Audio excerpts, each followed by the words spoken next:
नमस्कार मंडळी, अक्षय मोरे मित्रमंडळामध्ये आपलं सहर्ष स्वागत. आज किचनमध्ये स्वयंपाकासाठी गेल्यानंतर सुरी मला म्हटली, मालक आजच्या दिवस तरी मला आराम करू द्या. मी पण विचार केला, अच्छा ठीक आहे चालेल, कर तू आजच्या दिवस आराम. मग मी विचार केला की आज काय बनवावं ज्याच्यामध्ये मला सुरीची गरज भासणार नाही आहे. मग लक्षात आलं, शेंगदाणा चटणी बनवायची. चला, किचन सिरीजमध्ये एपिसोड क्रमांक 6, शेंगदाणा चटणी. चला सुरुवात करूया. सर्वात आधी आपण वाटीभर शेंगदाणे, हिरव्या मिरच्या आणि लसूण घेणार आहोत. त्यानंतर गॅस चालू करून गॅसवरती शेंगदाणे भाजायला ठेवणार आहोत. शेंगदाणे एकदम स्लो आचेवरती आपण भाजायला ठेवणार आहे. खरी मजा तर इथंच आहे, जेवढं आपण स्लो आचेवरती शेंगदाणे भाजणार आहोत तेवढं शेंगदाण्यामध्ये क्रंचीपणा चांगला येतो. हिरव्या मिरच्या आपण स्वच्छ पाण्यामध्ये धुवून घेणार आहे. काही आपण मिरच्या तिखट घेतलेल्या आहेत, तर काही ठेच्याच्या ज्या साध्या मिरच्या येतात त्याही आपण याच्यामध्ये वापरणार आहोत. शेंगदाणे आपले हळूहळू भाजायला लागलेले आहेत. शेंगदाणे जास्त करपून द्यायचे नाही आहेत आपल्याला. शेंगदाण्यांनी तोंड वासायला सुरुवात केली की समजून जायचं की शेंगदाणे भाजायला सुरुवात झालेली आहे. आणि टरकलं आपण्याप सेपरेट व्हायला लागली की समजून जायचं की आपले शेंगदाणे भाजून झालेले आहेत. शेंगदाण्यातलं मॉइश्चर कमी झालं की समजून जायचं शेंगदाणे भाजून झालेले आहेत. या ठिकाणी तीच खरी मजा आहे. तुम्ही जेवढी मेहनत, जेवढा संयम ठेवणार आहात तेवढ्याच पद्धतीने तुमचा कुठलाही स्वयंपाक चांगला होणार आहे, हे मी तुम्हाला नेहमी सांगतो. भाजून झालेले शेंगदाणे थंड करून झाल्यानंतर आपण शेंगदाण्यावरची सर्व टरकलं काढून घेणार आहात.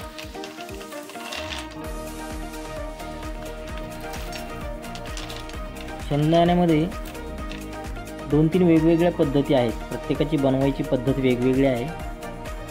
या ठिकाणी आपण सुरीला आज आराम द्यायचं ठरवलं आहे, म्हणून सुरी आपण न वापरता हातानेच जेवढ्या मिरच्या आहेत तेवढ्या सगळ्या तुकडे तुकडे करून खलबत्त्यामध्ये टाकलेले आहेत. तुम्हाला हवं तर तुम्ही मिक्सरचाही उपयोग करू शकता. मिक्सरनेही तुम्ही एकदम बारीक मिरच्या करू शकता.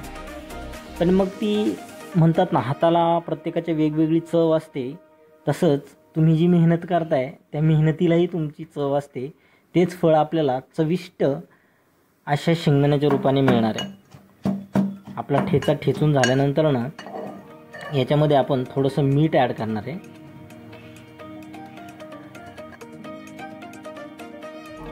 आणि मिठासोबतच आपले जे काही शेंगदाणे टरकलं काढून झालेले आहेत ते सगळे शेंगदाणे कूट करण्यासाठी याच्यामध्ये टाकणार आहोत.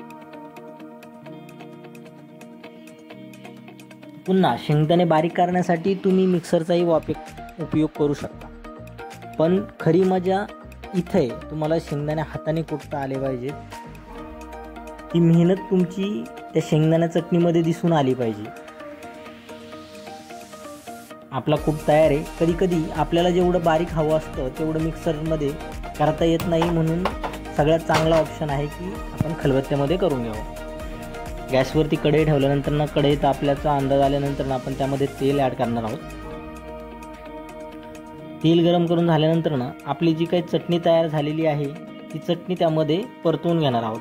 ॲक्च्युली तुम्ही अशी ही चटणी खाऊ शकता, पण याच्यामध्ये थोडंसं पाणी, मिरच्यांना जे पाणी सुटलेलं असतं ते मिरच्यांचं पाणी याच्यामध्ये थोडंसं ॲड झालेलं असतं, म्हणून आपण फक्त चटणीतनं थोडंसं ते पाणी मॉइश्चर कमी करणार आहोत. त्यासाठी थोडीशी चटणी परतून घेणार आहोत.